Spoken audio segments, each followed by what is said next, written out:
Labadiena, gerbiami žinių radio klausytojai, su jumis Verslumo dvasia iš Kauno. Šiandieną mūsų studijoje medicinos mokslo daktaras, psichologas ir vedų žinovas Olegas Genadievičius Tarsunovas. Sveiki. Здравствуйте, дорогие друзья. Sveiki, brangus draugai. Gerbiamas Olegai Genadievičiu, šiandieną mes su jumis kalbėsime apie žinias.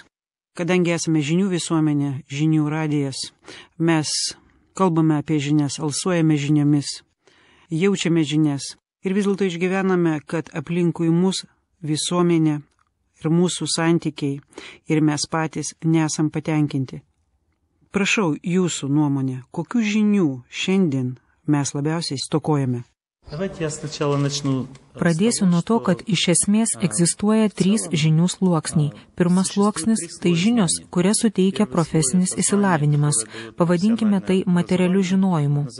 Tai žinios, kurios leidžia žmogui būti apsirūpinusiam gyvenime, leidžia gyventi ir patenkinti savo poreikius materialiame gyvenime. Šių žinių pasaulyje pakanka, jų tikrai netrūksta. Antrasis žinių sluoksnis – dorovinis išsilavinimas. Tai faktiškai reiškia, kad žmogus šiame pasaulio pažinimo lygyje supranta, kas yra moteris, kas yra vyras, kaip sukurti santykius, kaip įveikti nuoskaudą, kaip išmokti teisingo požiūrio į vaikus, į vyresniuosius, į jaunesnius už save, į visus. Dorovinis išsilavinimas reiškia, kad žmogus pradeda į pasaulį žiūrėti iš aukštesnio, švaresnio požiūrio taško ir sugeba teisingai veikti šiame pasaulyje taip, kad žmonių visuomenėje būtų laimingas. Yra dar dvasinės žinios. Tai kai žmogus kuria savo santykį su Dievu, kai jis įeina į kokią nors religiją, tikėjimą, įgauna suvokimą, kas yra vidinis gyvenimas, malda ir galų gale šventumo, tyrumo pasiekimas. Jeigu kalbėtume apie išsilavinimo struktūrą apskritai, tai materialių žinių pakanka, dvasinių žinių pakanka, o dorovinių ne, jų nėra.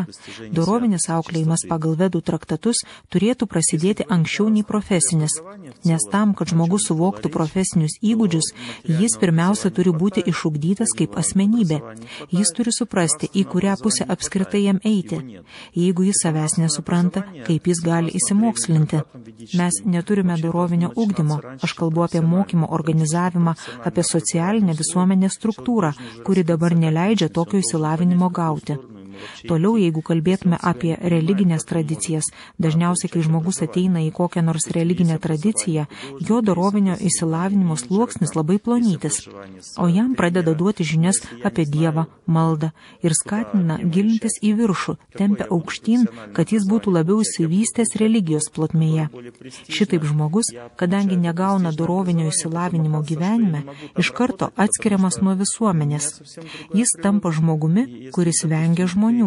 Todėl žmonės bijo religijos, nes jeigu tu tampi tikinčiuoju, vadinasi, visuomenė faktiškai tavęs netenka.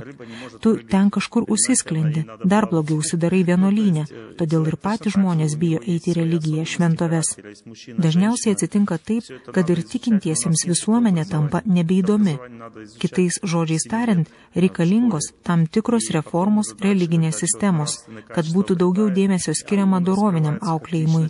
Įdomu žinoti, kad bet kurios žinios, krikščioniškos, musulmoniškos, judėjiškos, vedinės, yra neįkainojama dovana žmonijai. Dažniausiai šios žinios yra labai konfesinės. Išeitų, jeigu tu pakliuvai pas mus, tai mes tau duosime tokį išsilavinimą, o jeigu tu nepapuoliai, tai pasistenk pakliūti. Jeigu negali pakliūti, tai ir negausi. O tam, kad žmogus bent jau prisijungtų prie kokios nors dvasinės tradicijos, pirmiausia, jis turi gauti dorovinių žinių. Nes yra tokie sluoksniai. Pirmiausiai dorovinis vystymasis, o tik po to dvasinis. Išeina taip, kad žmogus įsilieja į dvasinę tradiciją kaip koks fanatikas, neturintis suvokimo apie gyvenimą. Jis nesupranta, kaip teisingai elgtis ir todėl įeidamas į kokią nors konfesiją, iškart stumiamas viršun, negavę žinių apie normalius tarpusavio santykius visuomenėje. Todėl svarbu, kad konfesiniai žmonės nukreiptų savo žvilgsnį žemyn ir duotų tarp konfesinį išsilavinimą žmonėms. Tai yra tiesiog dorovinį visiems, o ne tik savo dvasinėje tradicijoje. Kaip kurti šeimas, kaip vystyti santykius. Kai žmonės bus vystomi tokia kryptimi, jie iškels poreikį vyriausybei. Kodėl skatinamos skyrybos, kodėl skatinami abortai, žmonės patys apie tai klaus. Taigi, kai žmogus praranda ryšį su gamta, jis praranda ryšį su žmonėmis, nes ryšys su žmonėmis labai svarbus. Reikia matyti, kas tyra, gera žmoguje. Pakalbėkime apie kritiką. Kokia kritikos prigimtis? Природа критики.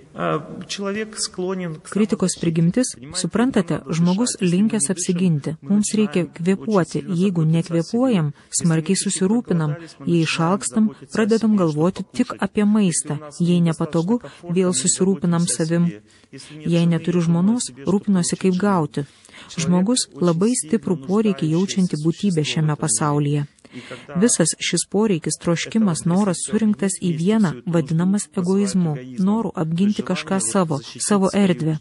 Taip pat žmogus turi savo nuomonę, požiūrį ir jei žmogus jaučia labai stiprų poreikį, jei jis nėra brandus, jis nepajėgus pajusti laimę svetimoje nuomonėje, svetimame nore, suprasti, mylėti žmogų. Tai yra, jam sava nuomonė yra aukščiau nei meilė kitam žmogui. Toks žmogus labai kenčia, kad jo negali suprasti. Apskritai žmonės skirstomi į 3 sluoksnius. Pirmajame žmonės, kuriems viskas vienodai rodo. Juos vadina neišmanėliais, nevėžastvenai rusiškai. Jiems nesvarbu, ką padarysi, kaip pasakysi, nes esi jiems niekas. Antrasis sluoksnis - aistringieji, strastnai rusiškai. Jie iš prigimties idealistai. Idėja jiems svarbesnė už žmogų. Jei kažkas jų nesupranta, aistringai su juo kovos, bandys nugalėti. Tokiems ypač skaudu, kai jų nesupranta. Trečiasis sluoksnis - žmoniškieji, maloningieji, rusiškai blagastnai žmonės. Maloningajam žmogui žmogus yra brangesnis už viską. Jis savo idėją gali stumtelti į šalį dėl žmogaus, dėl meilės, dėl santykių. Jei žmogus dar nesubrendo būti maloningas, jis negali nei vadovauti, nei kokią kitą veiklą užsimti, nes jis visada kenties nuo kitų nuomonės, nuo to, kas jo paties viduje yra. Jis tiesiog neįsivystė pakankamai. Žinote, kaip viščiukas kiaušinyje, kol dar neprasikalė, jis visą laiką savo lukštą daužys, sieks išsilukštenti ir manys, kad jį kažkas kankina, kai tuo tarpu jaus tik savo paties lukštą, kiti jo ten neįsodino. Labai dažna situacija, kad didelės firmos vadovas turi viziją, globalius tikslus. Ir tiem tikslams įgyvendinti reikalinga komanda. Surinkami jauni žmonės ir aišku, jie dar savyje tų savybių būtinų toms vizijoms neturi. Jas reikia užsiauginti. Dažniausiai jos užsiauginamos per konfliktinės situacijas. Suprantate, yra 2 būdai, kaip sąveikauti su aplinka. Vienas jų, kai tu savo širdyje suvirškini situaciją ir pradedi su meile žmonės kelti, mokyti. Ką reiškia suvirškinti? Tai svarbus procesas. Apie kokį mes mechanizmą kalbame? Parodykite, kaip jis atrodo iš vidaus. Taip, paaiškinsiu. Yra 2 būdai reaguoti į situaciją. Vienas - nuskaityti išorinę problemos priežastį, o antras - vidinę. Dažniausiai žmonės niekada nesusimasto, kad visos problemos yra tik jų viduje ir jas reikia spręsti per vidinį procesą. Kalbu apie kelis variantus. Tu gali tiesiog išeiti į gamtą, nusiraminti, pasisemti jėgų iš gamtos, iš žemės, vandens, miško, tačiau turi būti vienas su savimi. Antras variantas - tau atsitiesti padės draugai, sociumas. Trečiasis variantas - tu meldiesi ir ryšyje su Dievu pasieki harmoniją su savimi. Bet kuriuo atveju pirmiausia turi sutikti su tuo, kad esi kaltas pats. Jeigu žmogus su tuo nesutinka, jis visada laukia, kol kiti pasikeis. Galiausiai toks lūkestis tik sustiprina konfliktą. Konfrontacija auga nuo to, kad aš noriu, jog pasikeistum tu, aš nenoriu keisti savęs. Taip pat ir tarp šalių vyksta, jos kaltina viena kitą, o pačios keistis nenori. Rezultatas - išaugusi konfrontacija. Tai reiškia nebranda, nepakankamai išvystytas mąstymas. Pabandykim šitą vietą susidėlioti. Kaip jaunam žmogui vadovo kritiką priimti ne kaip nuodų savo, bet kaip galimybę ugdyti dorinės savybės, tinkamiausias bendravimui ir būtinas tos komandos kūrimui. Вот смотрите, допустим, меня поругал начальник. Sakykime, mane išbarė viršininkas. Imkim, kad 50% teisus jis ir 50% aš. Arba aš teisus 60%, kaip dažniausiai žmonės mano, o jis 40%. Kągi daryti? Vienas būdas – tiesiog herojiškai numirti kartu su savo tiesa. Ar tave išmes iš darbo, ar gausi infarktą, bet už tai liksi didvyris, savo įrodęs ir likęs prie sudužusios geldos, kaip Puškino pasakoje. Bet iš tikrųjų idėja tokia, kaip pasielgti teisingai. Žmogaus prasmė – mokytis, o teisingai reiktų taip.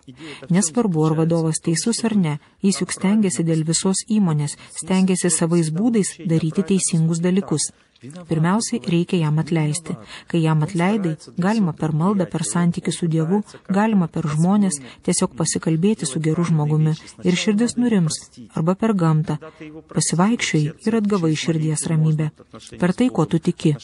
Per tikėjimą ateina laimė. Pirmiausia, reikia nuraminti širdį, kad užtektų jėgų atleisti. Tai pirmas etapas – tau širdyje ramu. Kai tau širdyje ramu, prisiimi pavaldumo vyresniajam poziciją. Tada nueini ir pasakai, ačiū Jums už patarimus, Jūs viską teisingai sakote, bet aš turiu kai kurių klausimų, kai ko nesupratau. Ir pradeda klausinėti, o kodėl taip, o gal geriau taip. Prašau manęs nepykti, aš tiesiog nesuprantu, man reikia paaiškinti. Per antrąjį pokalbį gali paaiškėti, kad 30–40% dalykų, kuriuos jis jūsų manimų suprato neteisingai, yra teisingi, nes jūs tiesiog nežinojote visos situacijos. Paprastai vadovas mato situaciją plačiau. Man tai buvo su mano pavaldiniu, kuris man pasakė tam tikrą dalyką, dėl kurio aš jį apkaltinau, kad yra nerimtas žmogus. Vėliau paaiškėjo, kad situacija jį privertė tai pasielgti, kaip jis nenorėjo. Bet taip atsitiko tada, kai aš kaip vadovas nusiraminau, jam atleidau ir pradėjau viską aiškintis. Besiaiškindami, paprastai kažkokiu procentu atskleidžiame, kad mes patys ne iki galo suprantame. Tačiau visada yra dalis procento, kai nesupranta vadovas. Tada yra du būdai. Arba aš nemyliu savo vadovo, tuo griaudamas visą įmonę, nes kai aš nepalaikau vadovo, jis netenka jėgų, nes aš su juo netinkamai sąveikauju. Taigi aš jo nemyliu ir viskas po truputį griūva, prasideda protestų banga, nes juk kai nukerti galvą, tai ir visas kūnas žūsta. Galigi ranka ar koja nesutikti su galva. Arba yra kitas būdas. Aš paprasčiausiai savo meilę jam atleidžiu, mąstydamas, kad jis dar įsivystys, pasikeis ir pradės viską suprasti laikui bėgant. Tada per mano meilę tam žmogui ateina palaiminimas, ateis laikas ir žmogus pasikeis. Deja, dažniausiai žmonės nenori atleisti vyresniesiems, jie nori laikytis savo, sukyla ir griauna save ir viską aplink. Atleidimo galia, kas tai yra? Kokios manyje turi gimti savybės, kokios manyje turi veikti jėgos ar jungimosi, vienijimuose, kad... Давайте я скажу, что такое сила простить. Paaiškinsiu, kas yra atleidimo galia. Visada žmogui nepakanka laimė šiame gyvenime ir laimės trūkumas sukelia skausmą. Kai yra nesutarimų, disharmonija, tai skauda. Pavyzdžiui, nėra harmonijos santykiuose su vadovu, tada skauda širdį, kad turėtum jėgų atleisti, reikia tikėjimo. Tikėjimas susieja žmogų su laimės šaltiniu. Kaip baltarusių dainoj sakoma, o aš prigulsiu prie seno kluono kojomis į tolį. Noriu pasakyti, kad žmogus gulasi po medžių rūke ir šitaip iš gamtos gauna laimės, nes pavargo nuo gyvenimo, jam labai sunku. Jis gauna laimės iš gamtos, nes jie tiki, kaip toj dainoj. Čia viskas mano ir mes iš čia kilę, ir rūgėgelės, ir aš, ir topoliai. Ir išlipsi tolimoj stotynė, rūpestingai klaidžiusiu laukais po rūgėgeliškai melsvą tylą. Nes gamtoje mano jėga, laimę gaunu iš tų laukų. Jeigu aš tikiu žmonėmis, bendraudamas su kažkokiu žmogumi, galiu gauti laimės, nes tikiu žmonėmis, kad jie man padės. Kitas variantas – meldžiuosi Dievui, juo tikiu ir taip gaunu laimę. Kai žmogus jaučiasi laimingas, jis gauna galimybę atleisti. Tai vadinama atleidimo galia. Tai yra galia iš tikėjimo. Reikia sujungti save su laimės šaltiniu. Kad kritikos pamatas yra ne ego, o meilė, pagal kokią vidinę schemą turi to mokytis? Paimkim santykius su vaiku. Jų pavyzdys leidžia viską suprasti. Vaikas atnešė dvejetą. Aš nenoriu meilės, aš noriu tiesos, nenoriu, kad jis gautų dvejetus. Vadinasi, man vaiko nereikia. Man reikia, kad būtų 10. Reikiu, kad jis privalo gauti 10. Man nesvarbu, kaip jis jaučiasi.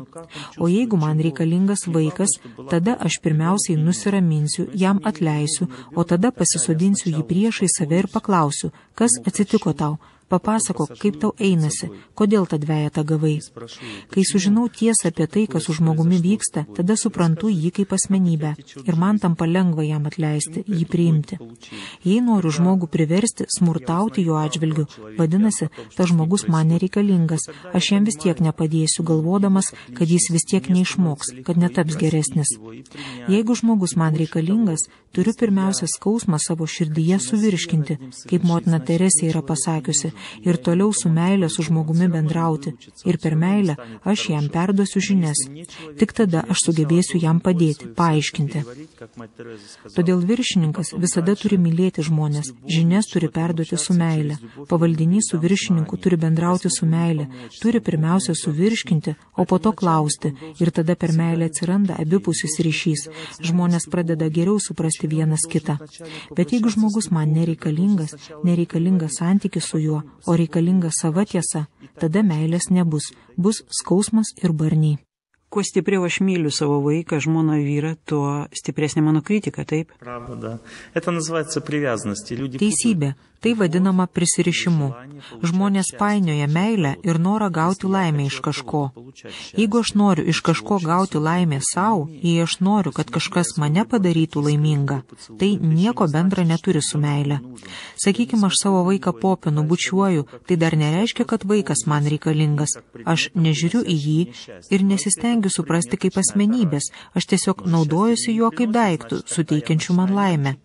Bet jeigu šis daiktas pradeda klykti, jau laimės nesuteikia. Tada aš pradedu nervintis, nes meilė nuo jo nustojo sklisti į širdį ir pradėjau nebegauti to dopingo, savo narkotiko iš jo. Ir mane tai erzina. Kodėl tu taip elgiesi, elkis gražiai, aš noriu iš tavęs laimės, peniek mane laimę. Tai nėra meilė. Tai vadinama priklausomybė nuo žmogaus. Jeigu tu nori mylėti, tai meilė jį maitinti laimę, o ne imti iš jo. Tai reiškia, kad privalai atleisti jam, nekreipti dėmesio į jo trūkumus ir rūpintis juo. Yra dvi rūpinimosi pusės. Viena pusė tai skatinimas, kai glostai bučiuoji savo vaiką, o kita pusė tai griežtumas, tai taip pat meilė. Dabar apskritai visuomenėje pamiršta, kad griežtumas tai taip pat meilė. Dabar manoma, kad griežtumas tai būtinai žiaurumas. Griežtumas tai kitas meilės tipas, kuris išblaivina žmogų, padaro jį daugiau rimtesnį, atsakingesnį. Bet griežtumas tai aukštesnis meilės lygis. To reikia pasiekti, todėl kad griežtumas pasireiškia tam, kas tavimi tiki. Jeigu žmogus tavimi netiki, tai griežtumas, netgi su meile, sukelia stiprią įtampą. Todėl reikia suprasti, kad jeigu nori turėti reikalą su žmogumi, kažką jam duoti, pirmiausia, išsiaiškink, ar tu iš jo nori laimės, ar nori jam padėti. Jeigu nori žmogui padėti, tada pamiršk apie siekį juo pasinaudoti.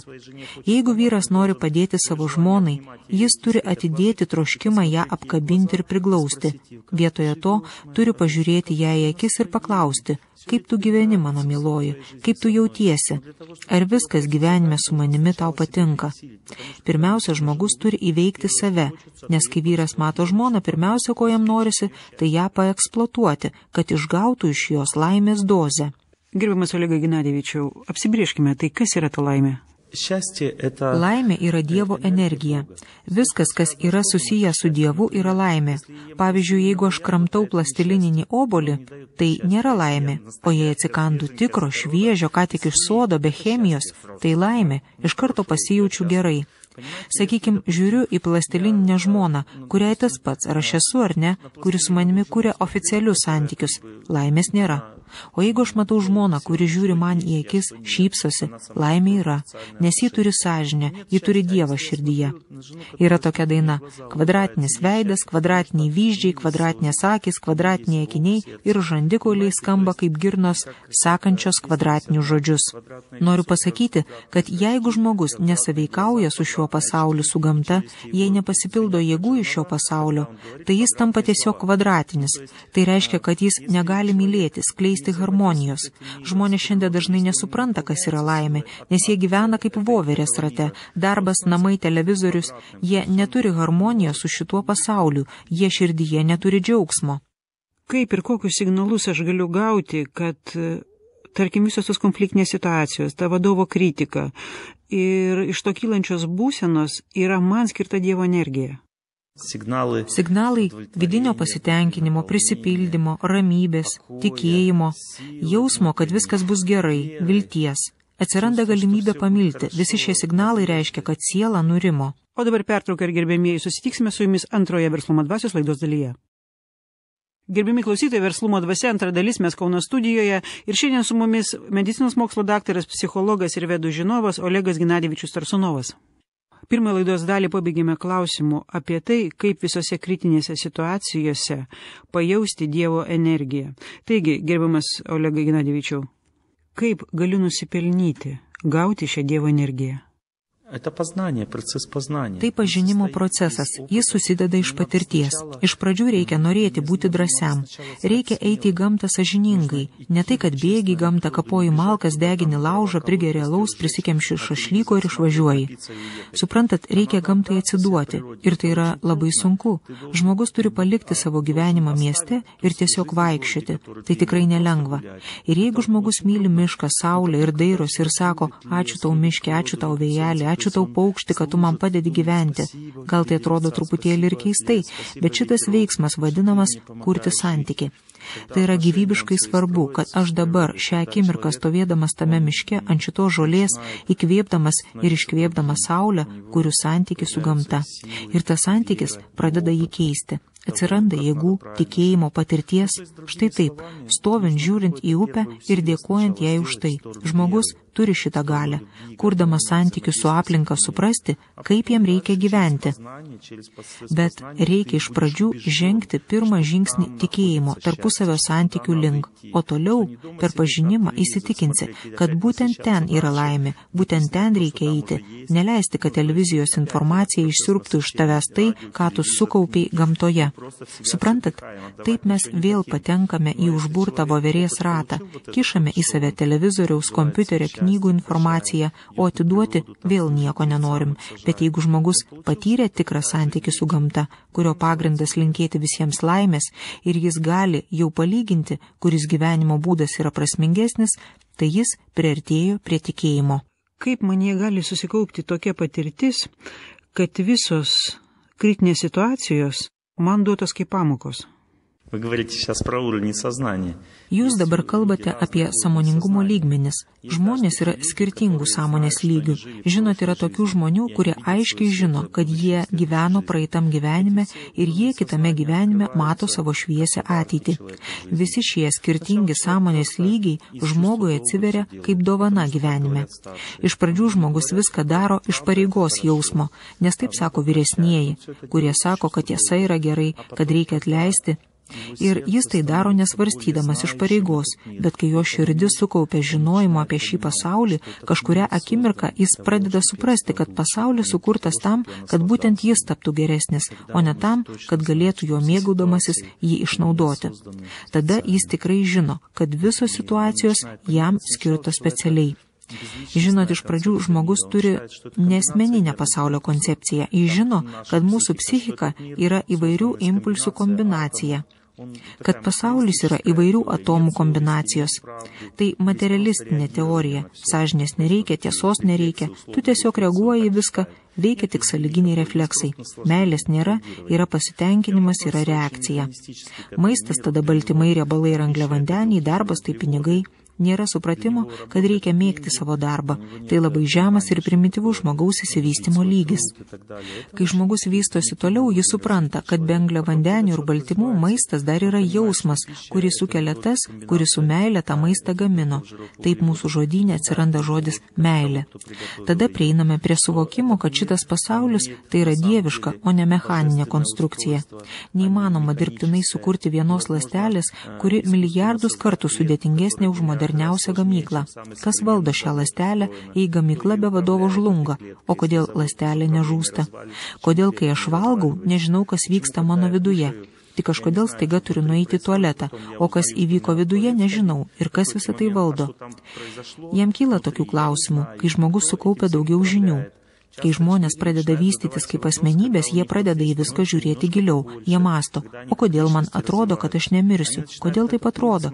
Tikriausiai tame yra kažkokia prasmė. Visa tai priklauso nuo sąmoningumo lygmens. Yra tokio lygio žmonių, kurie pažiūrėję į kitą, mato jo ateitį, žino, kaip toliau jis gyvens. Tai dar aukštesnė pakopa. Yra žmonių, kurie tiesiog jaučia Dievą. Jie pradeda gyventi dėl jo, nes mato jį taip aiškiai ir paprastai kaip saulė, kuri besąlygiškai visus myli. Visas pasaulis sukurtas tam, kad mes mokytumės.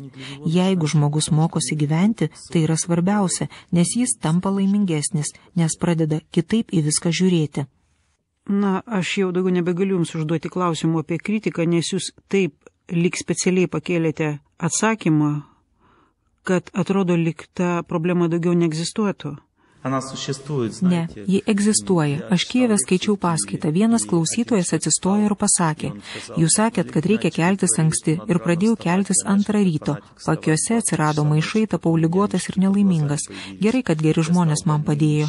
Jumis labai stipriai patikėjau. Štai jūs kalbate, aš visiems linkiu laimės. Pats elgiatės kaip Dievas, kai tarėte aš. Tai tarsi Dievas linkite, bet jūs ne Dievas. Jis sako, jūs visiems linkite meilės, o vėliau persigalvosite ir sakysite kažką naujo, o mes sekame paskui jūs ir nuo to kenčiame. Žinot, jis labai barė mane. Kai po viso to grįžau namo, man labai skaudėjo širdį, nes jaučiau, kad iš vienos pusės jis teisus, kad aš nesu tobulas ir galiu kažkur klysti, o iš kitos pusės pamačiau, kad kažkoks jo dvasinis globėjas mane smarkiai sukritikavo ir tas žmogus atėjo man viską išlieti. Žinot, aš atsisėdau ir pradėjau melstis. Meldžiausi, man labai buvo skaudu, nes skausmas yra labai realus. Staiga maldoje supratau, kad truputėlį pradėjau savimi didžiuotis, kad man tai labai naudinga pamoka, kurią atnešė Dievas per šį drąsų žmogų. Kas man daugiau tai pasakys? Visi žiūri man į burną ir sutinka su viskuo, ką aš kalbu, o tas žmogus atsistojo ir man išsakė dalį savo skausmo, pavydo ir pykčio, o dalį man skirtos tiesos, kad reikia būti labai dėmesingam žmonėms, nesididžiuoti. Jis dar kartą man parodė šią tiesą kritikos pavidalu. Mano širdis nurimo. Suprantat, koks dėsnis? Kartais tam, kad priimtum kritiką, širdis turi įsileisti skausmo, nes kitaip puikybė nesiklausys. Širdis nurimsta nuo žinojimo. Kalbant dvasiniu lygmeniu, širdis nurimsta tada, kai Dievas būna tavimi patenkintas, nes tik jis širdį sukuria skausmą, gyvena ten sąžinės pavidalu, o po to širdį padaro laimingą, kai tu išmoksti pamoką. Na, gal šį aspektą ne visi supras. Žinot, iš santykių kilęs skausmas žmogui reikalingas, jo negalima tiesiog pašalinti iš likimo. O štai matot, kaip veikia įdomiai dėsnis. Jūs pabuvote ant vienos pakopos, tai yra vienoje būsenoje, o paskui nusileidote ant kitos ir atsidūrėte kitoje būsenoje tam, kad pajaustumėte skirtumus. Nes juk kaip dėsnis veikia, kad patyrimas ateina nestovint ant vieno laiptelio, o lipant arba leidžiantis nuo vieno ant kito. Štai kas mums duoda tą laimės pojūtį, skirtumas. Taip, laimė tai yra harmonija tarp manęs ir mano širdies, kur gyvena sąžinė, Dievas. Jeigu žmogus vadovaujasi sąžinė, jis laimingas. O tam, kad taip gyventum, reikia žiūrėti aukščiau nei tavo požiūris į dalykus. Salėje tam vyrui visi šaukė užtilti, visi mane palaikė, bet aš jiems pasakiau, prašau nurimkite, tegul žmogus pasako, nors man buvo skaudu, žinojau savo dvasinio globėjo žodžius, kai tave kritikuoja, privalai išklausyti ir priimti kaip apdovanojimą iš Dievo, kad geriau pažintum šitą pasaulį. Ir kai pamačiau, kad žmogus pradėjo mane kritikuoti, o kiti aplink ant jo šaukė, pasakiau, prašau, dabar nurimkite, leiskite jam pasakyti, tai man svarbu. Jums skaudu girdėti, nes esu jums vyresnysis, jūs prarandate tikėjimą manimi, bet šis žmogus vis tiek negali sustoti, turi pabaigti, ką pradėjo. Jūs privalote atlaikyti šią pamoką ir leisti pasimti sunkumą skirtą mano širdžiai, nes tai būtina mano vystymuisi. Aš gavau tą sunkumą, savo pamoką. Jei su dėkingumu priimame savo likimą, pavyzdžiui, mane palieka mylimas žmogus, sunkiai susergu, prarandu darbą, uždaro mano sąskaitas. Jei su dėkingumu priimame tą tariamą bausmę, tada Dievas džiaugiasi mumis ir stengiasi viską ištaisyti. Pamoka man duoda naują suvokimą. Pasakėt, kad šitą skausmą galėjote sąžiningai priimti, iškęsti, suvirškinti ir padėkoti už tą pamoką tik todėl, kad labai daug dvasiškai praktikuojate. Turite savo mokytoją, žinote visą metodiką. Da. Taip. Bet sugrįžkime prie tų jaunų žmonių, kurie kasdien gauna kritiką ir kritikuoja patys, ir kurie visi nori būti lyderiai, ir kuriems nuo viso to tiesiog rauna stogą. Что делать? Ką daryti? Vaikščioti po gamtą, mylėti žmonės arba melstis. 3 variantai. Žmogui reikalinga laimės energija. Jei pasijuto blogai, turi pasipildyti laimės. Supranta jis ar ne, jam vis tiek būtina laimė. Mes žmonės gyvename uždaroje aplinkoje ir nieko čia nepadarysi. Jei neturi ryšio su laimės šaltiniu, tai paprasčiausiai kentėsi. Jei lemputei pritrūko energijos, reikia jos duoti. Daugiau nieko negali padaryti. Kolega Genadijevičiau, pasakykite tas pagrindinės nuostatas, kuriomis šiandien jaunas žmogus turėtų grįsti savo gyvenimą. Главные установки такие. Svarbiausia yra 3 aspektai gyvenime, kuriuos reikia gerai suprasti. Pirma, tai tikėjimas. Jis suteikia širdžiai laimės. Tikėjimas gimsta per asmeninę patirtį. Reikia studijuoti šitą pasaulį. Reikia stengtis, maudytis jūroje, žiūrėti į saulę, vaikščioti basiems žeme. Reikia mokytis daryti tai, ką žmonės darė visą laiką, prisipildydami laimės. Antras aspektas yra atmintis. Reikia suprasti, kad kai ką nors prisimeni, tai su tuo objektu susijungi. Tarkim, prisimeni kažką blogą apie žmogų, tada tame purve ir gyvensi. Jei prisiminsi, kas gera, gyvensi švarume. Pirmas aspektas – tikėjimas, prisipildymas laimė. Antras – atmintis, tai susijungimas tik arba su laimė, arba su nelaimė. Trečiasis gyvenimo aspektas, kurį reikia išmokti. Reikia būti labai drąsiam pažinime kažko naujo šiame gyvenime. Nereikia būti tik tame, kur gyveni. Reikia ieškoti naujo. Yra geri kriterijai naujo suvokimo, kur teisybė, o kur melas. Jeigu širdis džiaugiasi tuo, ką tu sužinai, tai tiesa, o jeigu ne, vadinasi melas. Tai ir yra 3 dalykai, kuriuos visų pirma reikia daryti.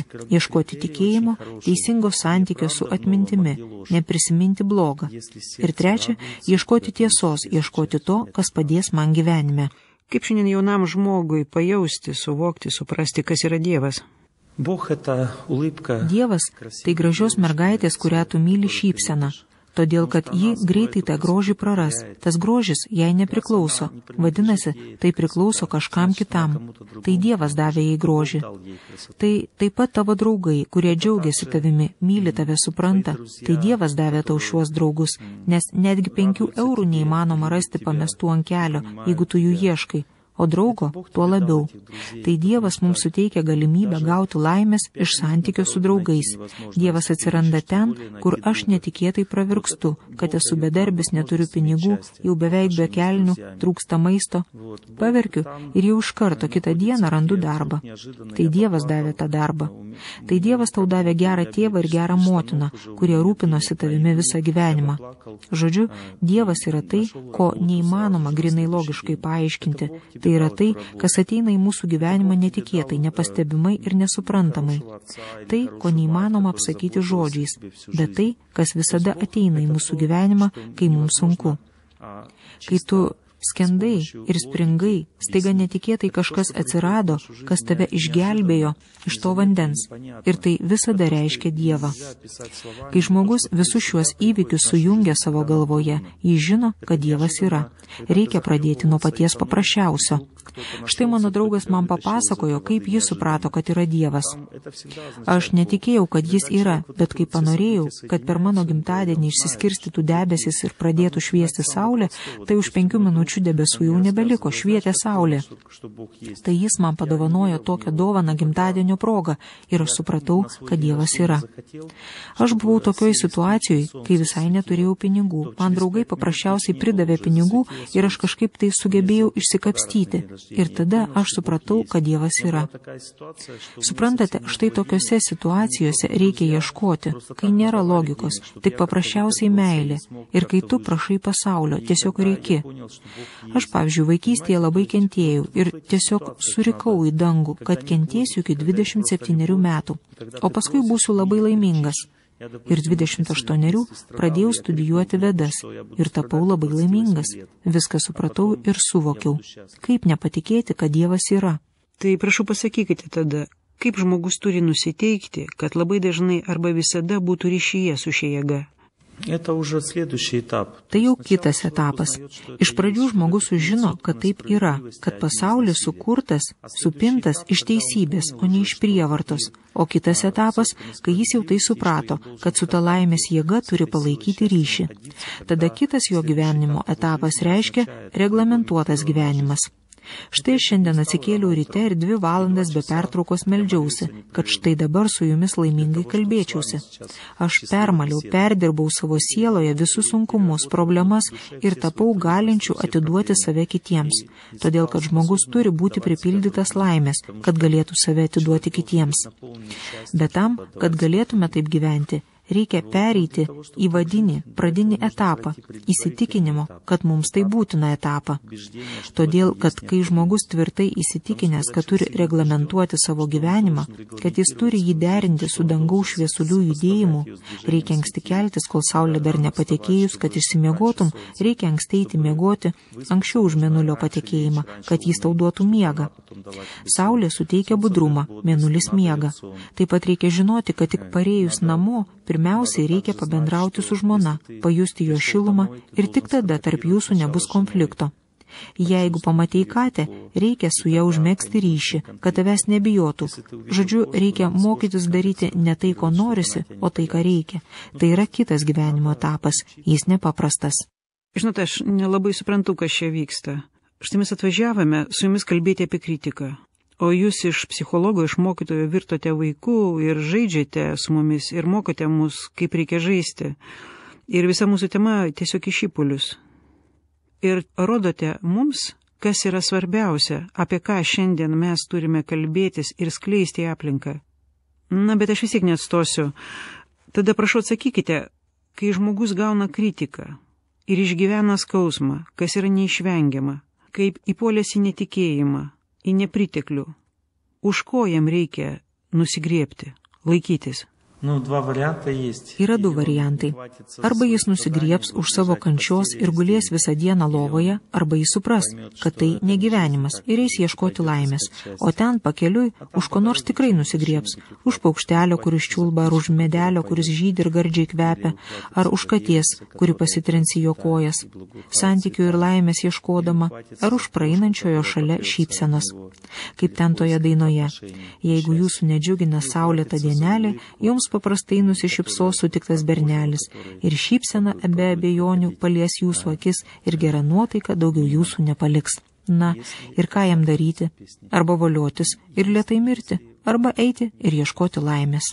Gerai, tai dar kartelį, ką reiškia atleisti? Простить разные варианты. Первый вариант наполниться. Atleisti įvairūs variantai. Vienas – prisipildyti. Prisipildyti laimę, nusiraminti, atleisti laikinai, pasakyti, ai, Dievas nematė to viršininko. Pas mus viskas gerai, šiandien gimimo diena, mes pamiršome apie jį, o rytoj prisiminsime. Taigi, pirmas variantas – tiesiog prisipildyti laimę ir atleisti. Antras variantas – prisipildyti didesnę laimę. Kai žmogus giliau suvokia laimę, santykių su tikėjimu, meilė, tada jis tiek prisipildo laimę, kad pradeda savo laimę laimė apgaubti ir viršininką. Ir galų gale jis jam ne tik atleidžia, bet taip pat pradeda suprasti jo teisybę. Tai yra, jis ne tik nuramina save, bet gali ir pažiūrėti į skausmo šaltinį. Dažnai žmonės negali pažiūrėti į tą, kuris jiems suteikia skausmą. Jie netgi pagalvoti apie tą žmogų negali. Kai žmogus prisipildo gilesnės laimės, jis gali analizuoti viršininką. Gal jis šeimoje turi problemų, todėl ateina bartis. Jo toks pats sunkus gyvenimas, kaip ir mano. Ir trečiasis atleidimo lygis. Aš ne tik pradedu suprasti viršininką, bet aš prisipildau tokios didelės jėgos, laimės, meilės, kad paprasčiausiai pradedu keisti jį iš savo širdies ir galiausiai pradedu tikėti, kad jam bus viskas gerai, jis pasikeis ir aš neturiu dėl ko nerimauti. Žinot, aš jaučiu tokią tendenciją. Štai jūs kalbat apie laimę, apie džiaugsmą, apie tikėjimą. Ir mes visi lyg atsisukam tik į tą pliusą ir norime būti tik jame ir išgyventi tik tai tas pozityves būsenas. Lyg minuso nėra, bet iš savo pasakojimo apie klausytoją ir kritiką jūs labai aiškiai parodėte, kaip veikia dėsnis, kad mes nuolat išgyvename tos dualumo būsenos. Ir negatyvo, ir pozityvo. Ir stengdamiesi sujungti vieną su kitu ir padaryti iš to išvadas. Štai čia. Aš paaiškinsiu. Žinote, šiame gyvenime nėra reikalo labai daug kalbėti apie minusą, nes minuso susikaupia tiek daug, kad žmonės jis tiesiog nuodija, traiško, kankina. Žmonėms šiuo metu būtinas tik pliusas.